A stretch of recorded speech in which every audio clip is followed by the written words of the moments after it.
Alex Mozet, and welcome to Winner Take All, where we talk about the constant battle to fight back and win against big tech monopolies. It's a long battle, but we got a couple stories to lead off today, kind of showing how aggressive, abrasive, and abusive these tech monopolies truly are, and we're going to look at Facebook and some whistleblowers that have come forward to talk what Facebook did to try and prevent that law from passing in Australia, which we've covered a lot. But we've got some really interesting, juicy details. And it isn't just the Facebook whistleblowers in Australia that are sounding the alarm on Facebook. It's also Facebook's chatbot. There's also some hilarious messages from their chatbot, which we're going to cover. We're also going to look at Rumble versus Google, some dirty stuff that Google's been doing to try and cram down Rumble. Then, do a little check-in. Let's look at a little state of the market, U.S.,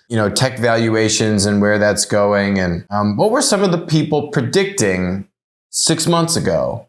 And how are those predictions playing out? So let's jump on in. So there's some recent articles that are coming out now. We've covered this a lot on the show, which was Australia actually creating a law to classify content platform monopolies, namely Google and Facebook, to say, hey, these are dominant platform companies, aka monopolies. And because of that, if you want to share news on your site, you, monopoly, have to pay remuneration, compensation to the news and media publications in Australia. It's been wildly successful as a law forcing tech monopolies to come to the table.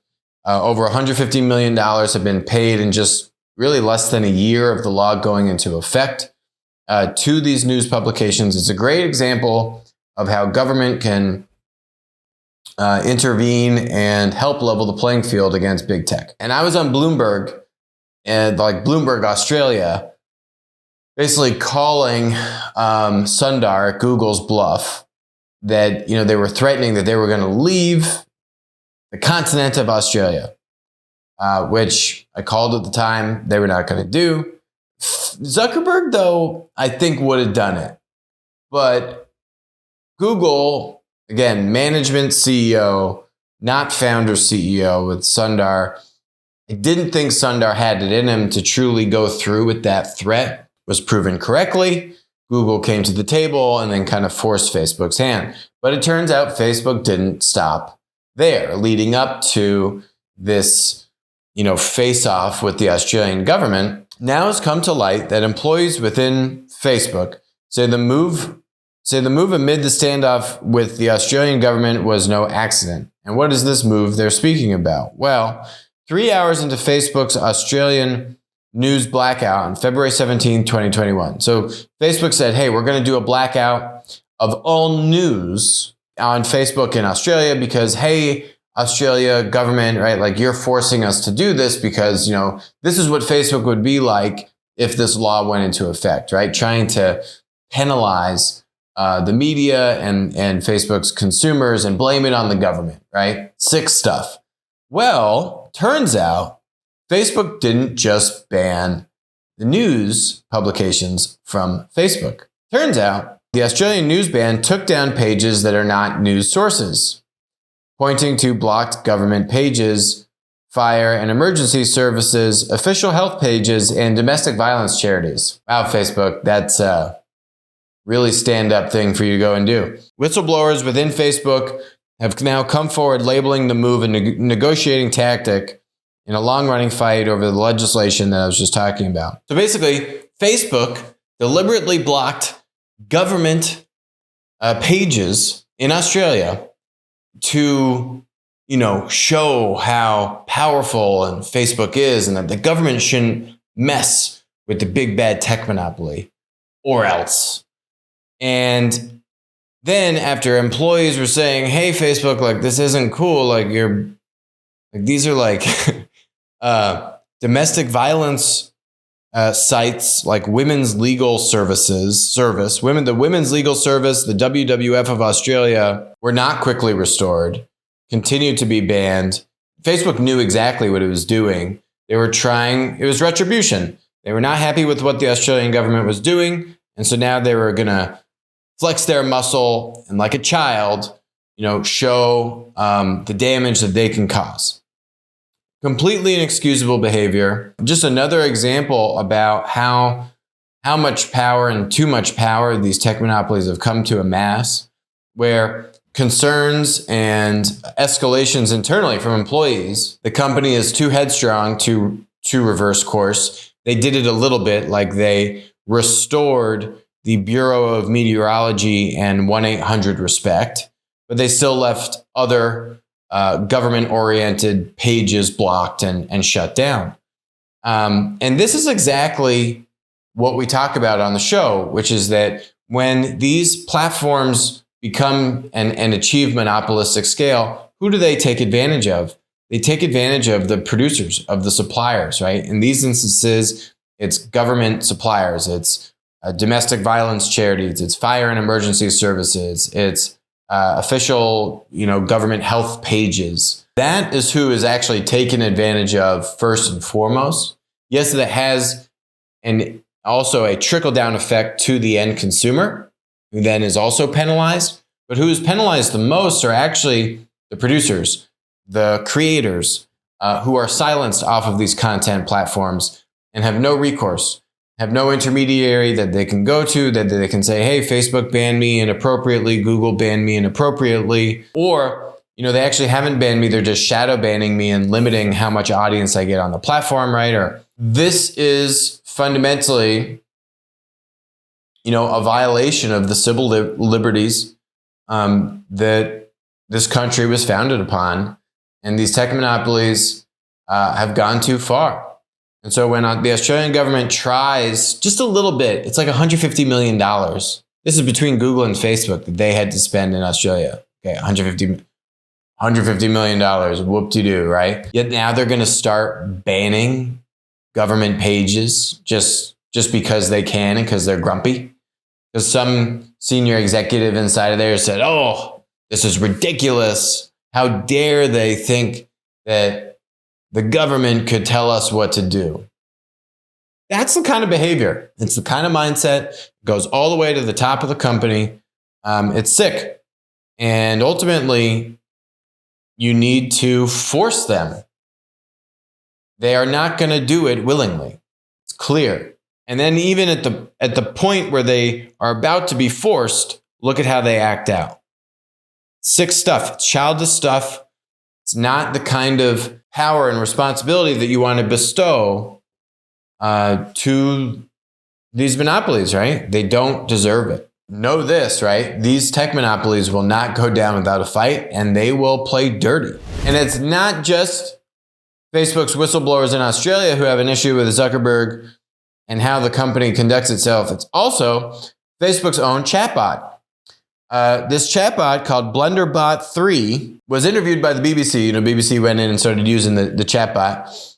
The chatbot told BBC that Mark Zuckerberg exploits its users for money, asked the chatbot what it thought of the company's CEO and founder, and it replied, "Our country is divided, and he didn't help that at all. He did a terrible job at testifying before Congress. It makes me concerned about our country." You? That's what the chatbot said. BBC said, "I want to know what you think." Then chatbot says, "Well, our country is divided, and he didn't help that at all. I'm concerned for us all." This chatbot's amazing. And then they say, "Well, any other thoughts on Zuckerberg?" Chatbot goes, "His company exploits people for money, and he doesn't care. It needs to stop. Are we united yet?" I mean, this is hilarious. This chatbot knows what's up. This guy has a Substack, Matt Stoller. Maybe someone sent it to me. Basically talking about how Rumble just got a big win. Rumble is backed by Peter Thiel and one of his VC funds. It's a YouTube competitor with a free speech slant. So last year, Rumble sued Google, alleging a monopolization scheme by the search giant to control online video. 2 weeks ago, Rumble won an important procedural dispute. And basically, Google was trying to just get the case dismissed. And the judge said, "No, you know what? There's actually enough evidence here. Now I'm going to allow this case to proceed and then go into what you call discovery. That's the next stage. And now Rumble can request a bunch of documents to be produced by Google. They'll try and slow that process down and block it and challenge it. But that's the process that they're in. It's actually a pretty big win. They have a long way to go, but now they could actually try and get some documents from Google to share what they were actually doing around this. And what this is very interesting. I didn't know about this. What the case is about is that Rumble claims Google is using its search engine to send users to YouTube instead of Rumble. You know, if you are a phone manufacturer, an Android phone manufacturer, you can choose to have YouTube pre-installed on the phone. How convenient. I wonder why that Google made it that easy. But when you look at what are other pre-installed apps that you could have in it, what Rumble is claiming is that Google and Android are prohibiting phone manufacturers from pre-installing competitive apps like Rumble also on the phone, right? So the phone manufacturer can easily choose to have YouTube installed, but if they were to choose other apps to be pre-installed, Google and Android are kind of actively blocking other competitive video sharing sites or apps to be pre-installed. This is also what we talk about all the time on the show, right? Where do platforms get into trouble from an antitrust standpoint? It is when they take advantage of the producer. This is what we saw in the 90s with Microsoft. What did Microsoft get in trouble for? It wasn't that they were harming the consumer. It was that, hey, Microsoft, you were pre-installing Internet Explorer and you were preventing other Netscape and other internet browsers from being installed on PCs. And you were favoring your own apps, 1P, right? First-party apps, just like Amazon favors its own first-party products, over 3P, over third-party apps, over third-party products. This is the classic trap that platforms get into trouble for, right? Platforms are supposed to aggregate supply, plethora of options, and one-stop shop convenience to the consumer. But then as the platform grows and it gets more mature and it gets more dominant and needs to show growth, well, you can't just continue to grow at insane rates on billions and billions of revenue, right? So what do? Oh, they say, well, I'm going to favor my own products over the third-party products. And your producers get harmed. And so that's what you're seeing is Google actively favoring YouTube, both on Google Search and on Android, over competitors. We've seen Google do this in so many other ways. We've seen Google do this. Look at travel, look at airline, hotel, look at, we had coverage on like that music lyric website. The list goes on and on and on in terms of other sites that Google is just favoring its own version of the site, ripping content from other competitive sites and just repurposing it as its own and kind of putting it in, right onto the search page itself. So you don't even click through, and they're ripping that content from other people's sites and then just putting it into their own snippets. Rumble is saying that Google's a monopoly for online video activity and has 73% of global online video activity through YouTube. And so that means, right, antitrust, hey, you're a monopoly, 73% market share. Hey, you are actively preventing me from using your platforms, Google Search, Android, and you're favoring your own app, your own platform, your own product called YouTube over me unfairly, right?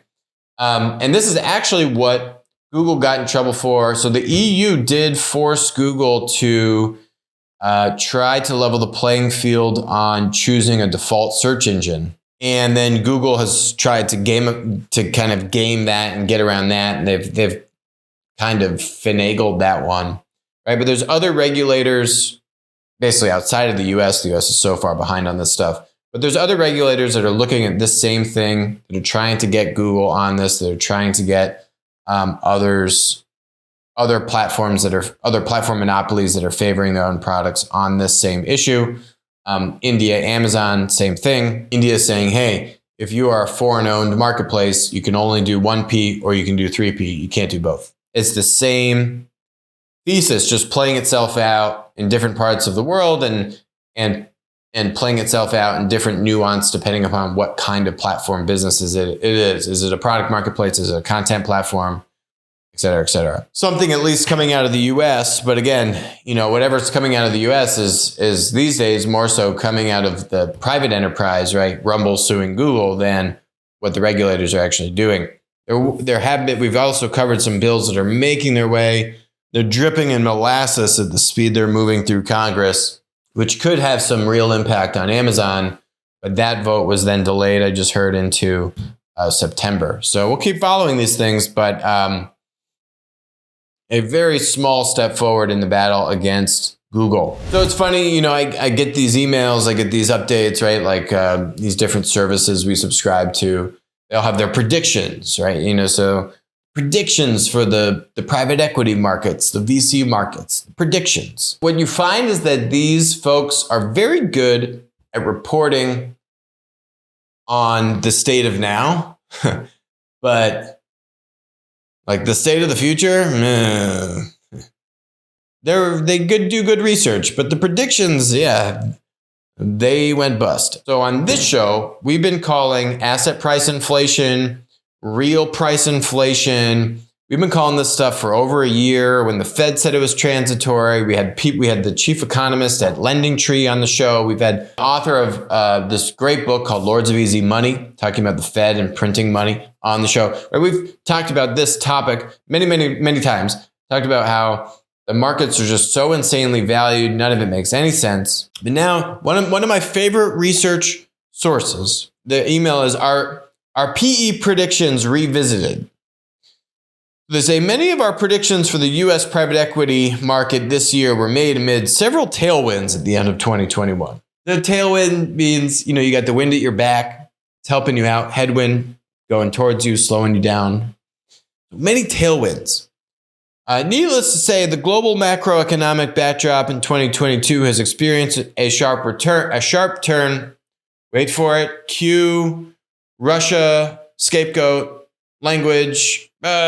Inflation is raging as supply chains adjust to pandemic-related shocks, and Russia's invasion of Ukraine further exacerbates these issues. I mean, really? We're still using the Ukraine thing as a scapegoat? Oh, I thought we weren't in a recession either. Yeah. Oh my God. The fake news and the mind control and the thought police is so strong these days. Oh man. Significant market volatility has disrupted private equity's previously fervent pace. Thus, many of the predictions we had previously made are not expected to come true in the changed private equity landscape report that they then hyperlink to. At least they fact check themselves, because most people would just like slide it under the rug and be like, oh, well, we always predicted that there would be a downturn and So I give them that credit, and then they recalibrate, number of deals they think are going to happen this year, which is down and all this stuff. They did something similar with their US VC predictions, which are also, now surprise, surprise, inflated. Who could have seen that one coming? And are now recalibrating those as well. They've got a US VC valuation report. And, the interesting bit about that report is so far, their data through now Q2 of 2022 has not seen much of a slowdown at all in angel and seed stage valuations, like we've seen in the later stage valuations. So our prediction here was that, this is all trickle down. Public markets, then late stage kind of growth VC, then mid stage, then early. It kind of takes time to trickle down to these earlier stage deals. And that even in Q2, those deals that are closing in Q2 really, all those term sheets were signed in Q1. So, there's a lag here for how fast that trickle down manifests itself for, the deals that are reported on a quarterly basis, when those term sheets were issued, and so on and so forth. And now you're actually seeing a lot of some of these like hedge funds like Tiger Global. Now Tiger Global just has gotten burned on late stage VC because they just did ridiculous things. And now to make up for it, they're chasing early stage deals that could have a bigger pop. I mean, that's some risky stuff. Those are now multi-billion-dollar funds that I don't want to say they're underwater, but they're in a really precarious situation because they deployed so much money at such hyperinflated valuations.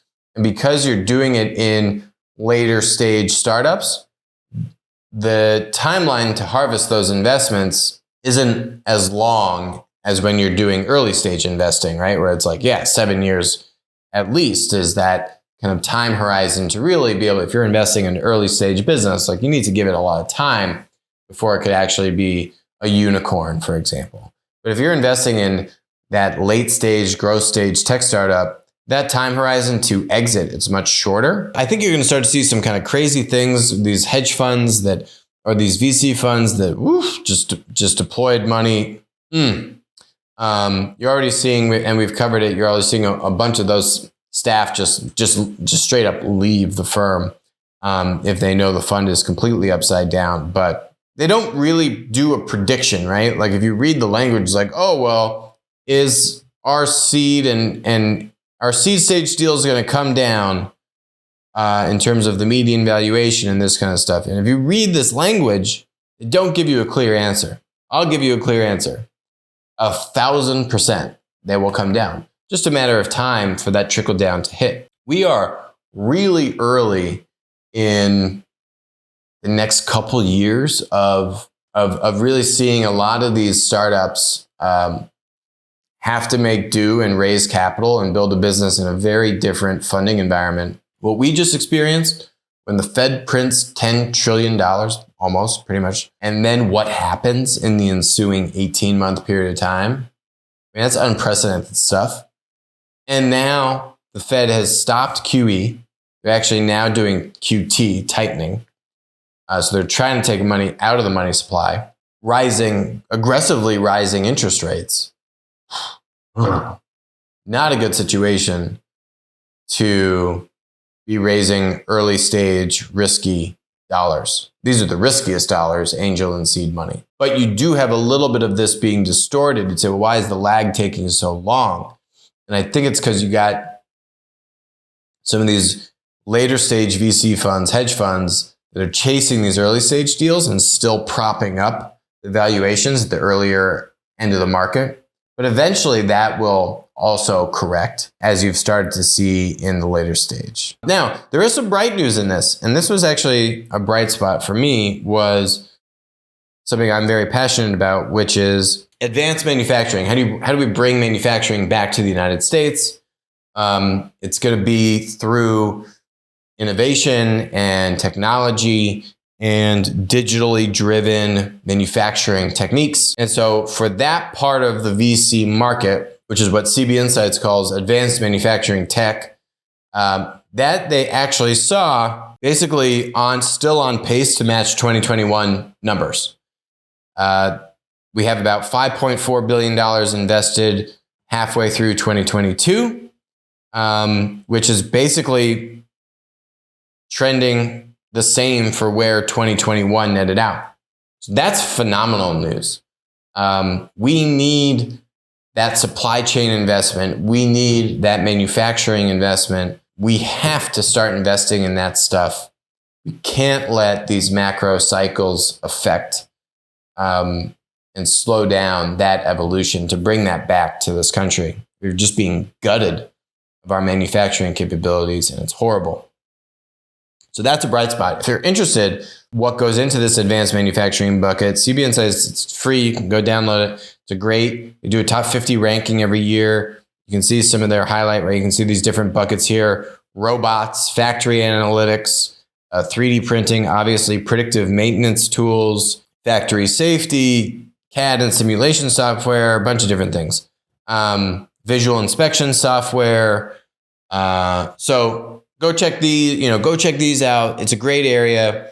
We need to modernize and digitize our manufacturing capabilities in this country if we've got any shot at reinvigorating that part of our economy. Blackstone, not to be confused with BlackRock, which I'm going to talk about in a second, announcing $2 billion plus lending push. I don't know where this $2 billion number came from, but they have literally over $20 billion in their global private credit fund vehicles. Maybe they're allocating at least $2 billion of that just to go into tech investing. But they're basically looking for, like, I would call pre-IPO and late stage startups doing at least 30 to 50 million in ARR, which is annual recurring revenue. You typically see like a SaaS startup, software as a service, has that ARR revenue model. Marketplaces generally have like a take rate. They're taking a portion of GMV, gross merchandise volume. So, that ARR is very predictable, right? I have subscriptions. You can see people paying on time. It's kind of hard for that money just to dry up and disappear. Maybe you don't grow as fast, but hard for that business to go to zero, but it's still possible. So now with, the IPO market in just complete disarray, these later stage startups saying, well, I can't exit and go public. If I was to raise a priced round, which means to sell equity to investors to raise capital, that's going to be very dilutive because the valuations are taking, massive haircuts from where they were 6-8 months ago. And so what do you want to do? Hey, I want to use a source of capital, which is less dilutive if I'm the founder and an employee that owns options and certainly investors that already own shares. Enter debt, and debt mixed with equity, convertible notes, bunch of different ways to structure this stuff. But in the way this stuff works is that debt, in the event of a liquidity event, the creditors, the debt holders get paid back first, and then the equity holders get paid back after the debt. And then there's basically a tiering system of where you sit on the cap table and who gets paid off first, who has more leverage or less leverage. Preferred equity sits above common and all these kinds of tierings. But anyway, so now you got Blackstone putting a bunch of money into this, trying to compete with other players that do this. Like Silver Lake has been doing this, did this a few times during kind of 2020 COVID panic era, which I'm going to talk about here in a second. Silicon Valley Bank has been doing this for ages. Let's look at an example about how this played out. Oh, remember Airbnb in April of 2020? Airbnb raised $1 billion of debt and then another $1 billion of debt like 2 weeks later. Both of those are debt deals. Both of those deals show, again, how this stuff can work. So the second $1 billion that Airbnb raised, they actually paid a lower interest rate than the first $1 billion. The first $1 billion that they raised was at 11.5%. Silver Lake, Sixth Street Partners put that deal together. And so that debt was treated in the second position. It wasn't in first position, which is basically you get paid out first in the event of a default. But then they also had an equity component of it. Like typically you get some warrant coverage.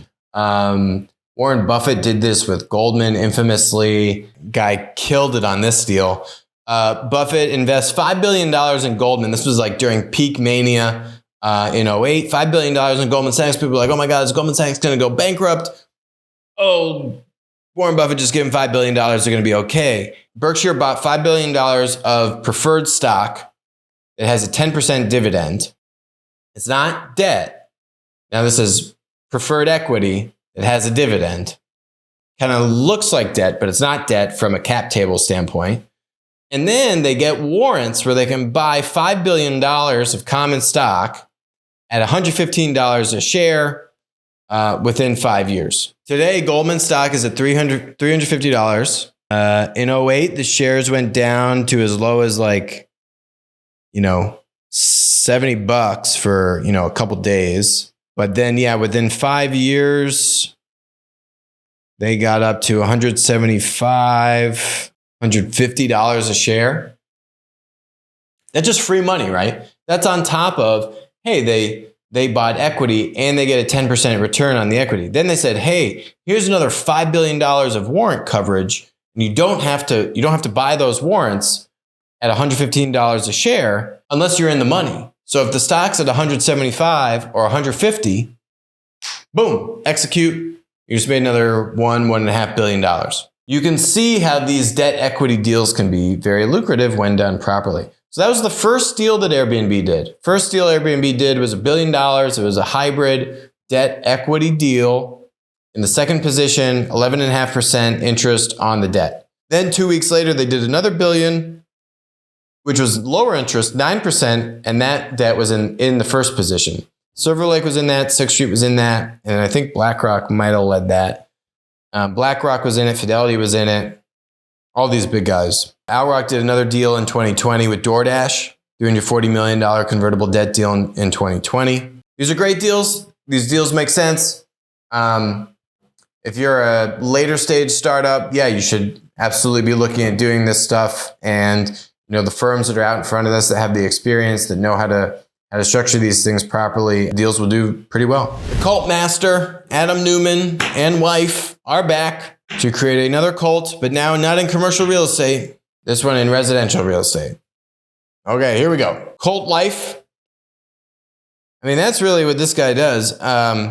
He is able to build this fervor around what he is doing to then, it's actually perfect for 2022, right? We live in an upside down world where, it's just alternate reality. Something is clearly true, recession. And then I'm told, well, no, we're not in a recession because that isn't technically the definition. Maybe that's Adam Newman's thing, right? Maybe that's why he got $325 million, valued at over $1 billion. And the thing does not exist. It's going to launch next year, not this year. And they're going to have 3,000 apartment units in Miami, Fort Lauderdale, Atlanta, and Nashville. I'm sure there's going to be some cult antics and some tech hype. I'm kind of, come on, Andreessen, really? And then they defended the guy and they said, yeah. Andreessen Horowitz said in a blog post that Newman's efforts to redesign the office experience at WeWork are, quote, often underappreciated, and that the firm loves seeing repeat founders build on past successes by growing from lessons learned. Do you think you're enabling his growth to fund him a pre-launch round with hundreds of millions of dollars and to give him a unicorn valuation before he's launched his business? You think he's learned his lesson? Because if that was me, I don't need to learn anything. There's no lesson to be learned here, Andreessen. I should actually just keep doing what I'm really good at doing, which seems like that's what he's doing, which is now in real estate with some cult stuff. It's called flow.life. Live life in flow. And you can submit a note to get more information. I actually don't know if I even see this on PitchBook. Here it is, Flow. Operator of a real estate startup intended to deliver home ownership services. The company provides rental housing experience and services to outside developers, enabling them to decrease their living costs. They got $350 million from one investor named Andreessen Horowitz. Yay. Benchmark, I'm sure Benchmark is like, okay, thank you. Yes. Have fun, Andreessen. Have fun. Like I read the descriptions and it says they're going to do like home rental services, home ownership services, and provide stuff with developers and this kind of stuff. But to me, the only way that Andreessen would give him $350 million is because it's being secured by real hard assets, right? So to me, they're kind of looking at this and saying, yeah, it seems like a crazy number, but you're going to use a large majority of this money to buy or invest in real estate. So their downside has to be hedged, right? It's not just purely technology. By the way, and I don't think that's Adam's strong suit. He's not a tech founder. That was the whole thing with WeWork. The guy knows real estate. Actually, you go on PitchBook, it says flow, parentheses, real estate. I don't think it's a tech. I think this is a real estate business. And that then makes it more palatable for how you could get comfortable putting $350 million into this. because there actually is somewhat of a real asset that you could reclaim if worst case scenario happens. What's weird though is then, okay, so if it is a real estate business with some kind of tech story to it, is that really the remit? Is that really what Andreessen is? Like they're a real estate investor now? Is there VC in real estate? I don't know. There's just a lot of conflicting things. You have limited, if no information on what this thing is, but I'm not buying into the hype. Never bought into the hype the first merry-go-round. Don't know why you're buying into the hype the second merry-go-round. I don't know. That's it for us on Winner Take All. Thank you very much for joining us. I'll talk to you soon.